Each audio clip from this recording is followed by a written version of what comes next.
So, magandang hapon po sa inyo. Yan, nakakahawak na naman po tayo ulit ng cellphone ngayon. Araw na to at nakatapos lang po namin magtrabaho. Yan, so, papakita po sa namin sa inyo ulit. Ito ang aming CR. Ayan. Guys.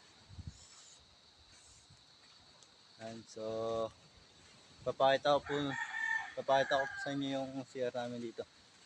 Ayan. Ayan po yung CR. Yan po yung CR. Bali, 4 na CR po yan. Ayan. Ito po ninyo yan.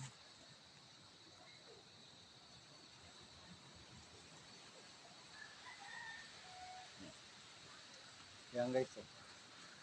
Yan. Ayan po, maganda po ang aming CR. Dito po yung daanan papunta sa Suwan.